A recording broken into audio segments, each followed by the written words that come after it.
2024 లేదా 25లో డిగ్రీ లేదా బీటెక్ చదివారా? సాఫ్ట్‌వేర్ జాబ్ కోసం ఎదురు చూస్తున్నారా? అయితే కోడ్ జ్ఞాన్ 100 డేస్ కోర్సులో చేరండి, జాబ్ సాధించండి. నమస్కారం ఉమా గారు. నమస్తే అమ్మా. చంద్రగ్రహణం సెప్టెంబర్ 7th రోజు వస్తుంది అని మీరు చెప్పడం జరిగింది. అండ్ అలాగే చంద్రగ్రహణం వచ్చినప్పుడు అన్ని రాశుల వారికి ఒకటే విధంగా ఉండదు.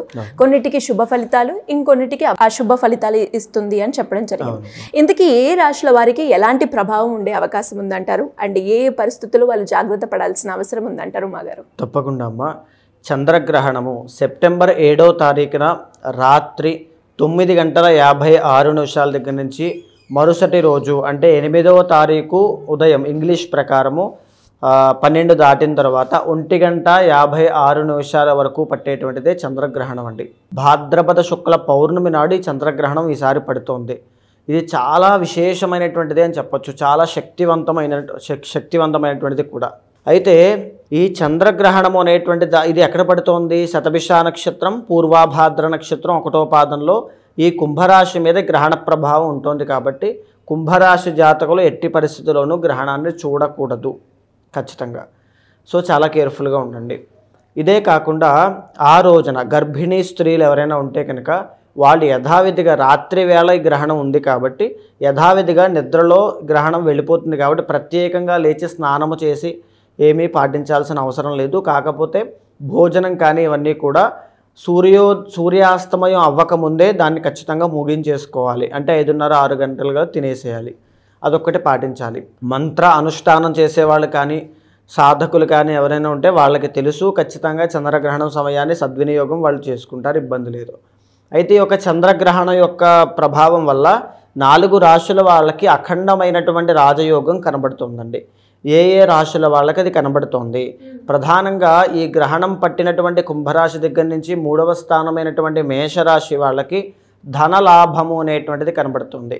మేషరాశి వాళ్ళకి శని యొక్క ప్రభావం, ఏలినాటి శని వల్ల విపరీతమైన ధన వ్యయం, అంటే డబ్బులు లేవని కాదండి, డబ్బులు బాగా ఖర్చు అవుతాయని అర్థం. ఖర్చు అవుతాయంటే ఏంటి? వస్తాయనే కదా, ఉంటేనే కదా ఖర్చు అవుతాయి. ఆ పాయింట్ ఉంటుంది కదా. సో ఖర్చు అవుతున్నాయి, నిలబడట్లేదు. దాని అర్థం ఏంటంటే ఫ్లో ఉంటుంది కానీ అక్కడ స్టేబుల్గా మన దగ్గర 10 రూపాయలు ఉండవు ఫ్లో ఆగినప్పుడు. సో ఈ ప్రాబ్లం నుంచి బయటికి రావడం అనేటువంటిది ఈ యొక్క మేషరాశి వాళ్ళకి ధనలాభం కలగడం వల్ల కలుగుతోంది అని చెప్పచ్చు. ఇదే కాకుండా సిబ్లింగ్స్తో కానీ, ఆస్తి తగాదాలు కానీ, కొలీగ్స్తో ఉండేటువంటి సమస్యలు కానీ, ఎవ్రీథింగ్ అన్నీ కూడా సాల్వ్ అయ్యేటువంటి అవకాశాలు చాలా బ్రహ్మాండంగా కనబడుతున్నాయండి.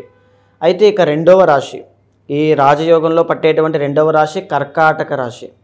కర్కాటక రాశి వాళ్ళకి కూడా అద్భుతమైనటువంటి రాజయోగం. ఎలాంటి రాజయోగము? సౌఖ్యము, సుఖము, అంటే ప్రశాంతత. వీళ్ళకి గ్రహస్థితి మనం చూస్తే కనుక అష్టమంలో రాహు ఉన్నారు, కుంభరాశిలోనే 12లో గురుడు ఉన్నారు. ఫ్లో ఆఫ్ మనీ సరిగ్గా లేక డబ్బులు విపరీతంగా ఖర్చు అవుతూ అవమానాలు అనేటువంటివి భరిస్తూ అష్టమంలో రాహు వల్ల ఒక అసంతృప్తి అనేటువంటిది ఫేస్ చేస్తూ కర్కాటక రాశి యొక్క జీవన విధానం ఉంది. కానీ ఈ చంద్రగ్రహణం యొక్క ప్రభావం వల్ల ఖచ్చితంగా వీళ్ళ లైఫ్లో తెలియనటువంటి చాలా అద్భుతమైన మార్పులు ఉంటాయి. ఒక సౌఖ్యము కానీ, ప్రమోషన్, డబ్బు. అంటే ఈ సౌఖ్యము అనేటువంటి పదం ఎప్పుడు కూడా మనస్సుకు సంబంధించింది. సో మానసిక ప్రశాంతత, ఒక సాటిస్ఫాక్షన్, ప్రతిదీ కూడా తెలియనటువంటి ఉత్సాహవంతమైన జీవితాన్ని గడపడం లాంటివి ఖచ్చితంగా వీళ్ళు చూస్తారని చెప్పొచ్చండి. హెల్త్ ఇష్యూస్ ఏవైనా ఉంటే అవి కూడా తగ్గేటువంటి యోగంగా మనం చెప్పుకోవచ్చు. చాలా బాగుంటుంది.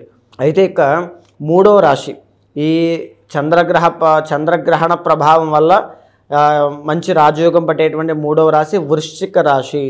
ఈ కుంభరాశి నుంచి వృశ్చిక రాశి 10వ స్థానంగా చెప్పబడి ఉంది. సో వీళ్ళకి ఏంటి అంటే కెరీర్లో ఉండేటువంటి సమస్యలన్నీ తొలగిపోతాయి. అంటే కెరీర్ గ్రోత్ ఆగిపోయి, ఉద్యోగము లేక, వ్యాపారంలో స్తంభించిపోయి, డబ్బులు లేక, ఆర్థిక సమస్యలు పడుతూ, సుఖము అనేటువంటిది తెలియక ఇబ్బంది పడుతున్నటువంటి వాళ్ళకి సుఖము ఎప్పుడు కలుగుతుంది?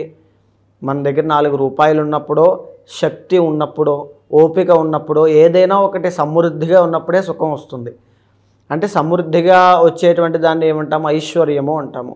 ఆ ఐశ్వర్యము అనేటువంటిది వీళ్ళకి, వృశ్చిక రాశి వాళ్ళకి చంద్రగ్రహణ ప్రభావం వల్ల కలగబోతుంది. వీళ్ళు ఏం చేయాలి? దానికి ఆ రోజున తప్పకుండా మహాలక్ష్మీదేవి యొక్క ఆరాధన 100% చేసి తీరాలి.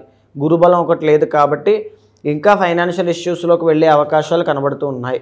ఎవ్రీబడి ఖచ్చితంగా వృశ్చిక రాశి వాళ్ళైతే ఈ మహాలక్ష్మీదేవి యొక్క ఆరాధన చేస్తే అఖండమైన రాజయోగాన్ని చూస్తారు. 100% గృహ నిర్మాణాలు, పెళ్ళి, ఇవన్నీ కూడా సడన్ చేంజెస్ అన్నమాట, మార్పులు 100% వస్తాయి. తర్వాత 4వ రాశి ఏమిటి అంటే ధనస్సు రాశి. ధనస్సు రాశి వాళ్ళకి 11వ స్థానం అవ్వడం వల్ల మేజర్గా లాభము, ప్రాఫిట్స్ అండి.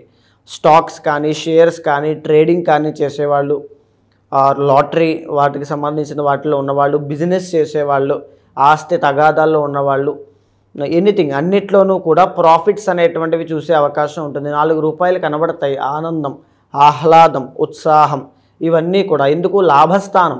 లాభస్థానంలో ఈ ధనుసు రాశి అయింది కాబట్టి పెద్దవాళ్ళ దగ్గర నుంచి, పై వాళ్ళ దగ్గర నుంచి మన్ననలు, ప్రశంసలు, అభినందనలు పొందేటువంటి యోగంగా చెప్పుకోవచ్చు. ఇంకా చెప్పాలి అంటే కోరికలు తీర్చుకునేటువంటిది. కోరికలంటే ఏదైనా కొనుక్కోవాలి, ఒక నూతన వస్తు, వాహన, గృహ, వస్త్ర, ఇలాంటివన్నీ కూడా కొనుక్కునేటువంటి యోగంగా ఈ చంద్రగ్రహణం అనేటువంటిది 4 రాశుల వాళ్ళకి 100% జరిగి తీరుతుంది. ఈ మాట బాగా గుర్తుపెట్టుకోండి. కానీ మీకు తగినటువంటి ఎఫెక్ట్స్ రావాలి అనుకుంటే దైవ బలం కావాలి. దానికోసం మీ పర్సనల్ చార్ట్ ఏదైనా బాగాలేకపోతే 100% దానికి సంబంధించినటువంటి శ్లోకపారాయణో, జపమో, మంత్రమో, కులదేవత ఆరాధన ఏదైనా పర్వాలా చేసి దాన్ని దక్కించుకునే ప్రయత్నం చేయండి. యూనివర్స్ కానీ, విశ్వశక్తి కానీ, ప్రకృతి కానీ మీకు ఇవ్వాలని చూస్తున్నప్పుడు దాన్ని వద్దనొద్దు. ఇంకా తీసుకోవడానికి ప్రయత్నం చేయండి, ఆనందంగా తీసుకోవడానికి ప్రయత్నం చేయండి. సో దానికోసము తగినటువంటి జాగ్రత్తలన్నీ తీసుకోండి. చంద్రగ్రహణ సమయంలో కుంభరాశి వాళ్ళు ఎట్టి పరిస్థితుల్లోనూ గ్రహణాన్ని చూడవద్దు. ఇది ఒకటి ప్రధానమైన నిర్ణయంగా తీసుకోండి. మంత్ర సాధకులు కానీ ఎవరైనా దైవభక్తిలో, భక్తి మార్గంలో వెళ్ళాలి అనుకుంటే ఆ సమయంలో ఏదైనా మంత్ర సాధన చేస్తే తప్పకుండా పురస్చరణ చేసిన ఫలితం లభిస్తుంది. కాబట్టి ఎవరైనా చేయొచ్చు. ఇంట్లో ఉండి కూడా శ్లోకపారాయణ చేయొచ్చు, మెడిటేషన్ కూడా చేయొచ్చు. మెడిటేషన్ చేసినా తెలియనటువంటి అనుభూతులు, కొత్త కొత్త ఎక్స్పీరియన్సెస్, కుండలిని జాగరణ అన్నీ కలుగుతాయి. సో 100% అలాంటివి చేసి మరిన్ని శుభ ఫలితాలు పొందండి. థ్యాంక్ యూ అమ్మ గారు. Thank you so much. నమస్తే అమ్మా.